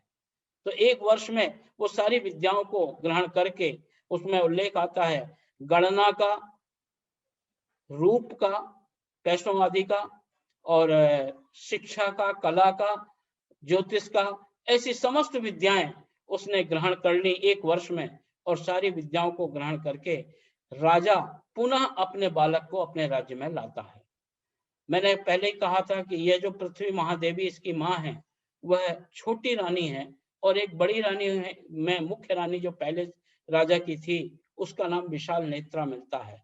और वह विशाल नेत्रा से एक पुत्र पहले उत्पन्न हुआ जो इसका सौतेला भाई था, विशाल नेत्रा का पुत्र। इन दोनों भाइयों में किसी कारण से, क्योंकि भाई अपने साम्राज्य का बंटवारा करने वाले होते हैं, अपनी संपत्ति का, पिता की संपत्ति, पैतृक परंपरा की संपत्ति का समान बंटवारा करते हैं, ऐसा सोचकर उस विशाल नेत्रा के पुत्र यानी श्रीधर नाम उसका मिलता है, श्रीधर ने इसको कुछ का कुछ दोष लगाकर राजा के सामने प्रस्तुत किया, और राजा के सामने प्रस्तुत करने पर राजा ने एकांगी दृष्टि रखकर एक तरफ की बात को सुनकर इसको देश निकाला दे दिया। इस बालक को नायक कुमार जब बड़ा हुआ तो इसको देश निकाला दे दिया। वही देश निकाला, अब इसको हम अगर देखना चाहें तो इस परंपरा को हम भारतीय परंपरा के साथ देख सकते हैं, जहां पर भारतीय परंपरा के अन्य साहित्य के साथ इसको जोड़ सकते हैं, जहां हम रामायण को, रामचरितमानस को या रामायण को हम देखते हैं कि रामायण में जब राम का राज्याभिषेक होने वाला है, उससे एक दिन पहले जो उनकी विमाता है कैकई, उन्होंने अपने पुत्र मोह के कारण उनको वनवास दिला दिया। ऐसे ही जब यह बालक बड़ा हुआ और राज्य संभालने की स्थिति में हुआ, उसका जो सौतेला भाई है उसने कोई भी आरोप लगाकर उस बालक को घर से निर्वासित कर दिया। तो ऐसे कथानक हमें जब भारतीय साहित्य में देखने को मिलते हैं तो वो ऐसा लगता है कि वास्तव में ये प्लेटफॉर्म, कथानक का जो प्लेटफॉर्म है वह हमारे समस्त कथानकों का लगभग एक जैसा मिलता है। यही बात हम महाभारत में देखें, अगर महाभारत में भी देखें तो पांडवों के प्रवास का भी यही रूप था। एक तरफ तो राज्याभिषेक होने वाला था, दूसरी तरफ उस वहां के राजा के राज्य के बंटवारे को लेकर विवाद बढ़ गया। कहां तो पांडवों को राज्याभिषेक होना था और कहां उनको देश निकाला दे दिया गया। 12 वर्ष तक कठोर निर्वासन और 1 वर्ष का अज्ञातवास। देखिए रामायण में 14 वर्ष का, इसमें हालांकि वर्ष का उल्लेख नहीं है कि कितने वर्ष है, लेकिन देश से निकाल दिया गया। और वो देश से निकालने पर वह नायक नाग कुमार जगह जगह अपने भ्रमण करते हुए और देशाटन करता हुआ बनारस भी गया, पाटलिपुत्र भी गया, उज्जैन भी गया, विभिन्न जगहों पर गया और हर जगह अपने पुण्य के पौरुष से, पुण्य के प्रताप से उन हर जगहों पर उन राज्यों के राजाओं का सहयोग करके, राजाओं को अपने पुण्य का कौशल दिखाकर, अपने पुरुषार्थ का कौशल दिखाकर और उन राजाओं की कन्याओं का वर्णन करता है। राजा प्रसन्न होकर अपनी कन्याओं का विवाह उसके साथ करते हैं और अपार संपत्ति यानी अपने आधे राज्य का स्वामी भी बना देते हैं कई जगह। तो ये प्लेटफॉर्म हमें भारतीय साहित्य में देखने को मिलता है, जहां रामायण में देखा, महाभारत में देखा, गुणाढ्यकृत बृहत कथा में भी देखा। इस तरह से ये नायक अपने निवास स्थान से निर्वासित होकर उस रामायण कहें, महाभारत कहें, वसुदेव हिंदी कहें, गुणाढ्य बृहत कथा कहें, कथा सरित सागर का जो उदाहरण मिलता है उसको हम ध्यान में रखें तो इन समस्त भारतीय साहित्य की जो प्रमुख परंपराएं हैं, उन परंपराओं में इस नायक के चरित्र को जब हम देखते हैं, ऐसा लगता है कि चाहे वह कथानक, चाहे रामायण को लें, चाहे नाग कुमार को लें, दोनों का प्लेटफॉर्म एक जैसा है। एक जैसा का मतलब कि देश से निकल जाने का, वहां राम वनवास जाते हैं, ये देशाटन करता है, अलग अलग जगहों पर जाता है, लेकिन घर से बाहर जिसको निकाल दिया गया हो, ऐसे कथानक हमें भारतीय साहित्य में देखने को मिलते हैं। और यही कथानक इस चक्रवर्ती जो राजा नाग कुमार है, इस नाग कुमार के जीवन चरित्र से जुड़ी हुई घटनाएं हैं, जहां पर यह चक्रवर्ती पद को प्राप्त करता है। नायक अपने निवास स्थान से निर्वासित किए जाने के हेतुओं को, नाना प्रकार की कठिनाइयों को और उनसे निपटने की अपनी जो पुण्यता है, उस पुण्यता से इन सब के वर्णनों में सरसता महाकवि पुष्पदंत ने भरी है। जब हम यह ग्रंथ पढ़ते हैं, इनके वर्णनों को पढ़ते हैं, तो ऐसी सरसता, ऐसा सौंदर्य उस कृति में हमें देखने को मिलता है, जो कवि के कौशल की मौलिकता के साथ ये सब चीजें वहां घटित होती हैं। तो महाकवि पुष्पदंत इतने उज्जवल, इतने पुण्यकारी और इतने महान यशस्वी नायक एक रचनाकार हैं कि उनकी अगर इस कृति को हम जितना पढ़ें, जितना वर्णन करें, वो कम पड़ता है। महाकवि पुष्पदंत के अगर हम और भी बिंदु, जैसे अभी हमें करना चाहिए लेकिन समय हो रहा है, फिर भी मैं 1-2 बिंदु और लूंगा। धर्म दर्शन की तरह अगर हम इनके प्राकृतिक छटा को देखें, प्राकृतिक सौंदर्य को देखें, जहां उनकी काव्य प्रतिभा इतनी निखर कर आई है। नाग कुमार की विषय वस्तु में जब वह नायक अनेक प्रकार के घटनाओं को देखता है, प्रकृति चित्रण के रूप में जब बात आती है, तो इतना सुंदर वर्णन, चाहे वह नायिका के वर्णन के संदर्भ में हो, चाहे वह खेतों पर काम करने वाली किसान की स्त्रियों के संदर्भ में हो, चाहे वह महाराष्ट्र प्रांत में होने वाली जो फसल है या मगध में होने वाली जो फसल है, चावल की खेती, महाराष्ट्र प्रांत में गन्ने की खेती, इन सब में कवि ने इतनी सुंदरता से वर्णन किया और इतना सुंदर वर्णन किया कि वह उदाहरण भी दिया उन्होंने कि जब गांव में काम करने वाली, खेतों पर काम करने वाली जब किसान की स्त्रियां ग्रुप में अपने काम करते करते एक साथ गाना शुरू करते हैं, तो उस गाने को सुनकर जो राहगीर हैं वो एक बार रुक जाते हैं। ऐसा सुंदर गाना सुनने के लिए राहगीर भी वहां रुक जाते हैं। ऐसी सुंदर सुंदर वर्णन, और भी बहुत सारे वर्णन इसमें मिलते हैं। एक मैं उदाहरण आपके सामने रख रहा हूं।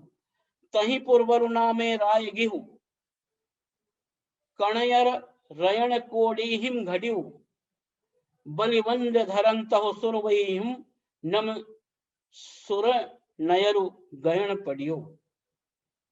महाकवि पुष्पदंत कहते हैं कि वह कनकपुर का नगर, जहां नाग कुमार का जन्म हुआ था, वहां का वर्णन है कनकपुर का, कि वह कनकपुर कैसा है। कनकपुर, कनक नाम ही जिसका सोना, कनक यानी सोना, सोने का नगर। तो कनकपुर नामक नगर कैसा है? ऐसा लगता है जैसे नम यानी मानो सुर नयरु गयण पड़ियो। सुर नगर यानी देवताओं का जो नगर है, वह गगन से नीचे गिर गया है, आकाश से नीचे मानो गिर गया है, ऐसा वह कनकपुर का नामक नगर है। वह कनकपुर, एक तो उदाहरण दिया कि जैसे देवताओं का नगर ही वो मानो ऐसा नीचे आ गया हो। और कैसा है? नामे राय गिहु बलिवंड धरंत सुर वहीम जोई व कमल सर रोयणे नच्चैव पवन हर्षीण वेहि। देखिए कितना सुंदर वर्णन किया। कवि कहता है कि वह नगर जब ऊपर से मानो देवताओं के हाथ से छूट गया हो, ऐसा वह नगर जो पूरा का पूरा सोने की जैसे रत्नों से जड़ा हुआ हो, स्वर्ण मुद्राओं से, ऐसा वह नगर जब नीचे गिरा, तो वह नगर ऐसा लग रहा था कि मानो जो यही वह देख रहा है। अब देखिए मानवीकरण वहां किया है कवि ने कि वह नगर कैसा है। तो मानवीकरण, जैसे मनुष्य दोनों आंखों से देखता है, ऐसे ही मानो वह नगर अपनी दोनों आंखों से जो यही देख रहा हो। मानो वह नगर अपनी दोनों आंखों से देख रहा हो। कि कौन सी आंखें? कमल सर लोयणे ही, कमल रूपी जो सरोवर के जो कमल रूपी नेत्र हैं, उन नेत्रों से ऐसा लग रहा था कि वह नगर निहार रहा है, देख रहा है। और कैसा है? नच्चैव पवन हल्लिय बड़े ही, वह मानो नृत्य कर रहा है। वह नगर ऐसा प्रतीत हो रहा है कि जब वह हवा चल रही है तो वहां पेड़ पौधे हिल रहे हैं, पेड़ पौधे हवा के झोंके से हिल रहे हैं धीरे धीरे। और उस पेड़ पौधों के हिलने से ऐसा लग रहा है देखने वाले को ऐसा लग रहा है जैसे मानो वह नगर नृत्य कर रहा हो। वह नगर भी कभी छुप जाता है, कभी दिखाई देने लगता है। कभी हवा के झोंके से जब बेल या पत्ते या पेड़ इधर झुक जाते हैं तो वह नगर छुप जाता है। दूसरी तरफ हवा के झोंके से जब वह पेड़ पौधे पत्तियां दूसरी तरफ झुक जाती हैं तो वह नगर दिखाई देने लगता है। कवि कल्पना करता है कि ऐसा वह नगर मानो हवा के झोंके के आने से ऐसा लग रहा है जैसे नृत्य कर रहा हो। तो ये प्रकृति चित्रण महाकवि पुष्पदंत ने इतने सुंदर सुंदर वर्णन में किया है। जब वह पृथ्वी महादेवी को नायक देखता है और अपना उसको वर्ण करने का प्रस्ताव रखता है, तो उस वधू के सिर से लेके पैर तक का वर्णन, एक एक अंग का वर्णन कवि ने जो किया है वह अद्वितीय है। ऐसी काव्य प्रतिभा उस महाकवि पुष्पदंत के अंदर छुपी हुई है और वह काव्य के माध्यम से उजागर होती है।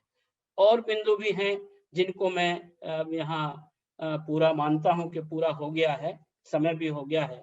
मैं एक बात और हमारे समस्त जो प्रबुद्ध श्रोता हैं उनको यहाँ कहना चाहूंगा कि हम इन सब ग्रंथों का अध्ययन तो कर रहे हैं, आप इस स्वाध्याय से जुड़े हुए हैं, कोर्स से जुड़े हुए हैं और आप इस कोर्स को कर रहे हैं, अच्छी बात है, करें और तल्लीनता से करें।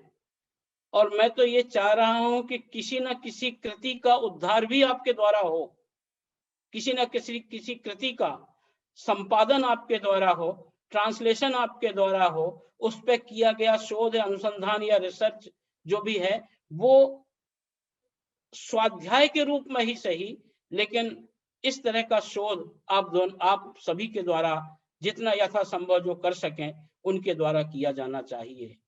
मैं यहाँ विशेष रूप से पांडुलिपि संपादन के संदर्भ में आपसे निवेदन करता हूं, जो इस क्षेत्र में रुचि रखते हैं, हमारे पांडुलिपियों का जो संग्रह है अथाह संग्रह है और जितनी पांडुलिपियां आज उपलब्ध हैं उसका 20% ही प्रकाशन हो पाया है। अभी भी 80% प्रतियां, 80% ग्रंथ पांडुलिपियों के रूप में संग्रहालयों में, पुस्तकालयों में और जो पांडुलिपि संग्रह केंद्र हैं उनमें दबे पड़े हैं, सुरक्षित हैं लेकिन दबे पड़े हैं, जो अपना उद्धार होने का इंतजार कर रहे हैं, अपने समाज के सामने आने का इंतजार कर रहे हैं। आखिर लाएगा कौन, कौन उन ग्रंथों को का उद्धार करेगा। जब हम इन ग्रंथों के उद्धार करने की बात को सोचते हैं, इन ग्रंथों के संपादन की बात को सोचते हैं, तो हमें 1, 2, 3, 4 इससे ज्यादा आगे नाम समझ में ही नहीं आते कि वो इस काम को कर पाएंगे। 2-4 नाम तो मिल जाते हैं, लेकिन वो 2-4 के बाद और पीढ़ी कैसे तैयार हो। ये सेजल बहन का जो उपक्रम चल रहा है, सेजल बहन ने जो इतने लोगों को जोड़ा है, मैं उन समस्त जुड़े हुए विद्वानों से, विदुषियों से यह अनुरोध करता हूं कि हम क्यों ना एक एक कृति का उद्धार करने का आज नियम लें, क्यों ना हम एक एक कृति को ट्रांसलेशन ही सही, अगर हम पांडुलिपि नहीं पढ़ पाते तो कम से कम प्राकृत की एक एक पांडुलिपि का अनुवाद करने का जिम्मा हम लें और उस अनुवाद में आपको कठिनाई कहाँ आती है वो कठिनाई सेजल बहन को कहें और उस सेजल बहन तक वह कठिनाई हमारे पास पहुंचेगी। हम चाहेंगे कि आपकी उस कठिनाई को हम दूर करें। अगर इतना आप सब में ऐसा सोच डेवलप हो जाए तो निश्चित रूप से हम स्वाध्याय के रूप में उन कृतियों का उद्धार कर पाएंगे जो आज अप्रकाशित हैं, जो पांडुलिपियों के रूप में सुरक्षित पड़ी हुई हैं और जो संपादन की दिशा को जो रही हैं, बाट जो रही हैं। तो ऐसा एक उपक्रम हम समस्त लोग मिलकर करें। अगर उसमें कोई कठिनाई आती है, जैसा मैंने कहा कि उस कठिनाई को भी दूर करने का पूरा प्रयत्न किया जाएगा, आपको संसाधन उपलब्ध कराए जाएंगे, जो चीज आप चाहेंगे, जिस तरह की सुविधा आप चाहेंगे वो आपको सुविधा उपलब्ध हो जाएगी। लेकिन हम अपने आप को इस क्षेत्र में समर्पित होकर काम करें और हम प्रण ले लें कि हमें एक कृति का उद्धार करना है। आप एक कृति का ट्रांसलेशन करें, संपादन करें, अनुवाद करें, जो भी करें, अध्ययन करें, स्वाध्याय करें, जब आप करेंगे उसके बाद की जो आनंद की अनुभूति है उसको आज आप रियलाइज नहीं कर पाएंगे। लेकिन जब वह वर्क होगा, हम जब काम करते हैं और एक शब्द पे अटक जाते हैं, जब डिक्शनरी से वह शब्द क्लियर हो जाता है, तो इतनी प्रसन्नता होती है, इतना आह्लाद हो जाता है कि मानो कोई रत्न मिल गया हो। एक गाथा में अगर कोई ट्रांसलेशन करते समय कोई परेशानी आ गई, कोई अर्थ समझ में नहीं आ रहा है, लेकिन जब हम उस गाथा का, उस शब्द का अर्थ डिक्शनरी में देखकर उस गाथा का जब अर्थ बैठा लेता है, पूरा हो जाता है, तब उस अर्थ को प्राप्त करने का जो प्रसन्नता है वह जाहिर नहीं कर सकते, वो हम अनुभव ही कर सकते हैं। तो मैं आज आप सबके सामने अंत में ये बात कह रहा हूं कि हम सभी एक एक कृति का उद्धार करने का एक नियम ले लें, चाहे वह पांडुलिपि के रूप में हो, चाहे वह प्राकृत कृति हो, और उसका ट्रांसलेशन अगर नहीं हुआ है तो उस ट्रांसलेशन का काम भी हम करें। मैं एक कृति का नाम बता रहा हूं जो आपको उपलब्ध भी हो जाएगी। नेमिचंद सूरी 11वीं शताब्दी में हुए और उन्होंने एक ग्रंथ लिखा, आख्यान मणिकोश, जो अहमदाबाद में एलडी इंस्टीट्यूट से छपा है। प्राकृत टेक्स्ट सोसाइटी जो एलडी इंस्टीट्यूट में अवेलेबल है। तो वह कृति 52 गाथाओं में है, ज्यादा बड़ी नहीं है, 52 गाथाओं में। लेकिन उस पर जो टीका लिखी गई, वो आम्रदेव सूरी ने टीका लिखी, और उस टीका में कथाओं के रूप में 147 कथाएं उस टीका में दी गई हैं। 147 कथाएं। अब आप उन 147 कथाओं में से आप एक कथा का भी अपने आप चयन कर लें, छोटी बड़ी जो भी आपके पसंद की हो, तो एक एक कृति, एक एक कथा का भी अगर हम उसका ट्रांसलेशन करके, संपादन करके और उस वर्क को करें, तो वह ग्रंथ उद्धृत हो जाएगा, उपकृत हो जाएगा, और समाज के सामने एक नई कृति आ जाएगी। ऐसे बहुत सारे हमारे साथ जुड़ने वाले लोग इस तरह के भाव रखते हैं और इस तरह के क्षेत्र में, दिशा में अपना काम कर रहे हैं, शोध कार्य कर रहे हैं, जैसा सेजल बहन ने बताया। तो मुझे लगता है कि हम इस तरह के आगे कार्य को अपने हाथ में लें तो निश्चित रूप से कुछ ना कुछ उपलब्धि समाज के लिए भी होगी, और हमारे संतोष का तो कोई आरा पार नहीं है। चलिए, मैं आज अपनी बात को यहीं विराम देता हूँ।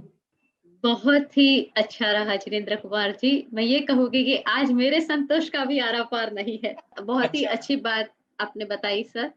खास करके अणाई कुमार चरित्र की बात करते समय आपने जो भाषा की पूरी भूमिका, कवि पुष्पदंत की पूरी भूमिका की बात करते हुए, आज सर का जो मूल उद्देश्य था कि आप सबको प्राकृत भाषा का परिचय कराए, तो सर ने बहुत ही ध्यान पूर्वक आपके सामने एक एक वो पढ़ा उसको, और उसके बाद उसका ट्रांसलेशन करते गए, ताकि आपको उस भाषा से परिचय प्राप्त हो। ये 80 व्याख्यानों के दौरान ऐसा ना हो कि हमने कभी प्राकृत सुनी ही नहीं है, हम प्राकृत कृति पढ़ते हैं बट उसको सुनी ही नहीं है। तो आज उन्होंने बहुत ध्यान पूर्वक ये सारी बातें आपके सामने रखी, और अपभ्रंश की बात उसके बाद उन्होंने जो रखी, वो बहुत ही इंपॉर्टेंट व्याकरण की कुछ उन्होंने मुद्दे बहुत हल्के तरीके से आपको बताया, ताकि आपको कहीं भी उसका भार न लगे। किंतु अगर आपने देखा होगा तो उन्होंने ऊ की बात की कि अपभ्रंश का वो प्रतीक है, चरियु जो आता है हर जगह, अणाई कुमार चरियु, जसयु, तो उसकी जो बात साथ में वो करते गए। और अपभ्रंश की बात करते हुए उन्होंने ये भी बताया कि ये एक प्राकृत की अंतिम अवस्था है,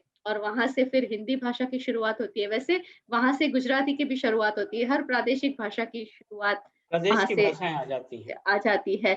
और उसके बाद उन्होंने हमारे जो काफी रिसर्च जिन्होंने किया है, ऐसे सारे लोगों को, हीरालाल जैन, ए एन उपाध्याय जी को याद किया, जगदीश प्रसाद जैन को याद किया, ऐसे काफी लोगों को याद करते करते महाकवि पुष्पदंत की बात करते हुए उन्होंने ये जो 10वीं सदी के हमारे बहुत महत्वपूर्ण कवि है। और अगर आपने ध्यानपूर्वक सर की बात सुनी होगी तो एक सर ने अणाई कुमार चरी की कथा तो आपको बताए, बट साथ में उसमें जो अध्यात्म बोध है, और अध्यात्म की बोध की बात करने के लिए उन्होंने सीधे नौवीं संधि की बात की कि नौवीं संधि में वो अलग जो दर्शन है उस दर्शन के साथ जैन दर्शन का कंपैरेटिव।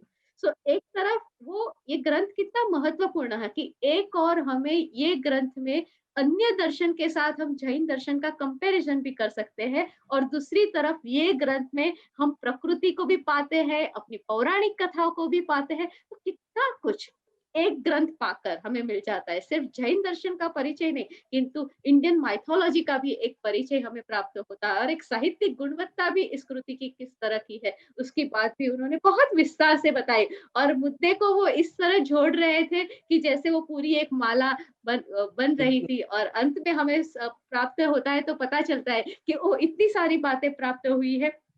समय की कमी की वजह से सर ने खास करके वैदिक दर्शन, चारवाक दर्शन और बौद्ध दर्शन, ये तीनों के कुछ मुद्दे की भी बात हमारे साथ रखी है।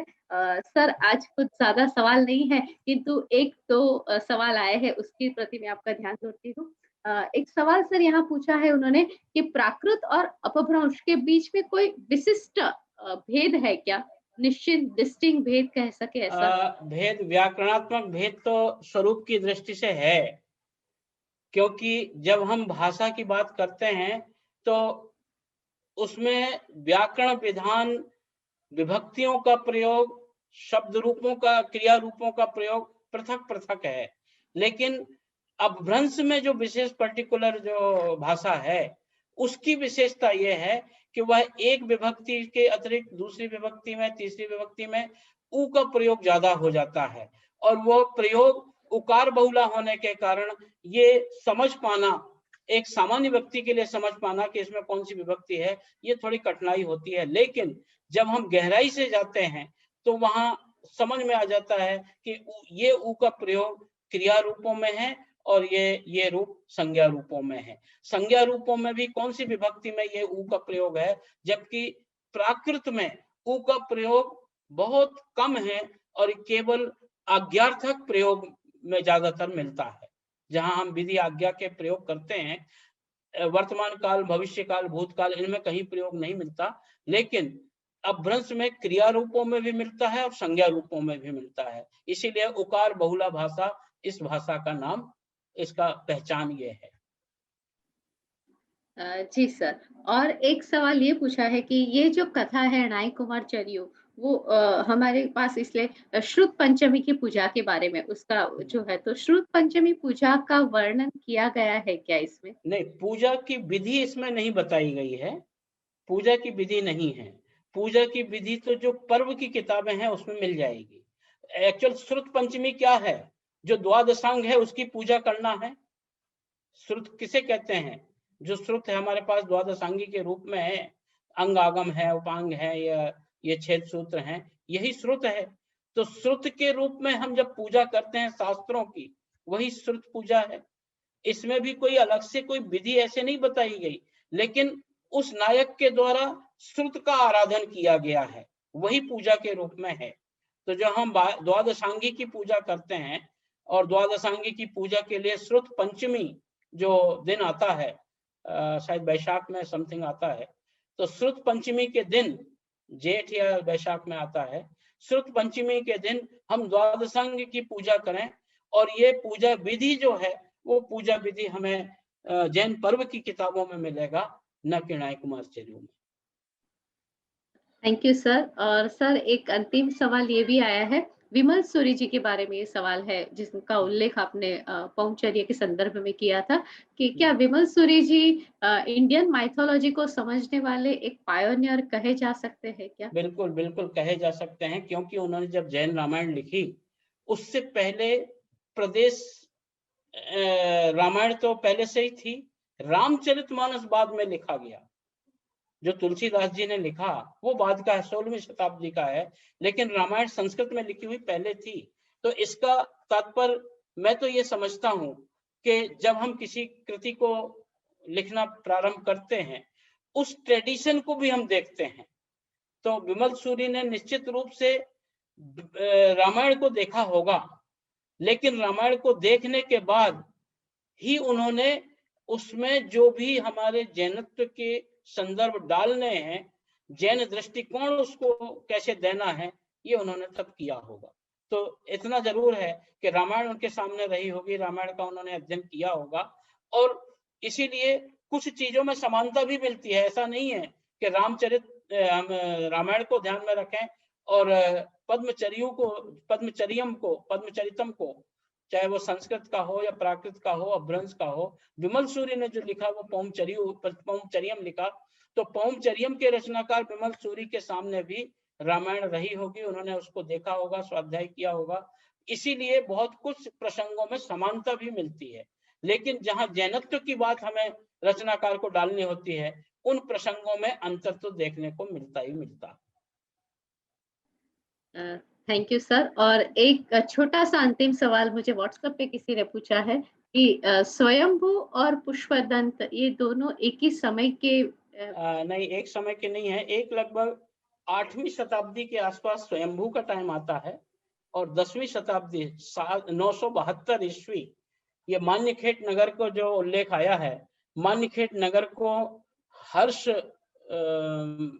राजा के द्वारा उसको बहुत तहस नहस कर दिया गया था। ये घटना है 772 की, सॉरी 972 की, 972 ईस्वी की। और उस समय महाकवि पुष्पदंत अवेलेबल थे। जब ये मान्यखेट नगर नष्ट किया गया, उस समय महाकवि पुष्पदंत अवेलेबल थे, लेकिन हो सकता है रचना उससे पहले लिख ली गई हो, संभव है।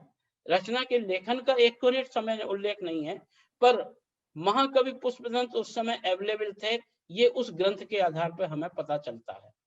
तो ऐसा कहा जा सकता है कि ये 772 ईस्वी के आसपास इन रचनाकार का टाइम है, और हम 772 आसपास कहने का मतलब है 10-20 साल और आगे भी ले जा सकते हैं, और पहले तो रहे ही होंगे लगभग 950 ईस्वी में, तो उनका समय है ही। पर 72 के समय जो घटना घटी, उस मान्यखेट नगर को उजाड़ने की रचना एक 10वीं शताब्दी की रचना, स्वयंभू बहुत पहले के हैं। Thank you very much Jinendra Kumar ji. आज आपके व्याख्यान से हमें इस समय का और एक बहुत ही महत्वपूर्ण काफी सारी बातें सामाजिक, साहित्यिक, भाषा के दृष्टिकोण से, कथा की दृष्टिकोण से, इंडियन परंपरा की दृष्टिकोण से, और खास करके 9वीं संधि में तो मुझे काफी इंटरेस्ट आया कि मुझे भी खुद को लग रहा है कि मैं जल्दी जाकर पढ़ लूं कि बाकी सारे दर्शनों को कैसे कंपेयर किया है। बहुत ही अच्छा आज का आपका व्याख्यान रहा। उसमें अवतारवाद की भी बात आती है, अवतारवाद, उसमें सांख्य दर्शन की भी बात आती है, वैशेषिक की भी आती है, बहुत सारे दर्शन। जी, तो ये बहुत ही महत्वपूर्ण बातें की और आपने हमारा ध्यान दौरा, और अंत में आपने जैसे कहे ना कि लास्ट बॉल पे जब कोई सिक्सर मारता है तो वो एक ऐसा एक मतलब आपने हमारे अंदर आज बात रखती है, जिसको मैं कहूँगी कि चिनकारी से ऐसा रख दिया है कि ये बहुत सारी जो हस्तप्रत है वो हमारे स्वाध्यायों का राह देख रही है और लोगों को उस दिशा में काम करना चाहिए। तो ये बहुत ही आपका इस क्षेत्र में वह चिनगारी ज्वाला का रूप बने तो अच्छा लगेगा। जी सर, हम कोशिश ज़रूर करेंगे, और जैसे कि जिनेंद्र कुमार जी सर ने कहा है, वैसे ही मैं चाहूँगी कि सर की बात को बहुत ध्यानपूर्वक आप सब लोग लें, और उसके लिए आपको जो भी कोई मदद की ज़रूरत होगी, जो भी आपको कुछ करना है, उसके लिए हम लोग बैठे हैं। मैं यहाँ कहना चाहूँगा, पांडुलिपियों पे काम करने के लिए फंडिंग भी हमारी सरकार से होती है। Yes sir. NMM जो एक संस्था है, वहां से भी होती है। नेशनल आर्काइव्स जो मैंने अशोक के शिलालेख के समय उल्लेख किया था, वहां से भी हमें फंडिंग इसके लिए मिल सकती है, पर हमें प्रयत्न आगे बढ़ाना है। बस सर एक बार अभ्यास ही तैयार हो जाए, फंडिंग की कोई चिंता नहीं है और इस दिशा में जरूर काम होगा। और इसी ये बहुत महत्वपूर्ण सूचन के साथ यहाँ आपके प्रति मैं बहुत ही आभार व्यक्त करती हूँ, और आपका शुक्रिया सर कि आपने इतना अच्छा व्याख्यान और हमारे लोगों को इतना सारे ज्ञान प्रकाश दिया। और हम सभी सहभागी अभी अगले शुक्रवार को मिलेंगे, और जैन साहित्य अकेडमी ट्रस्ट और बाकी सब लोगों की ओर से सर आपका आभार। जय जिनेंद्र। जय जिनेंद्र। जय जिनेंद्र।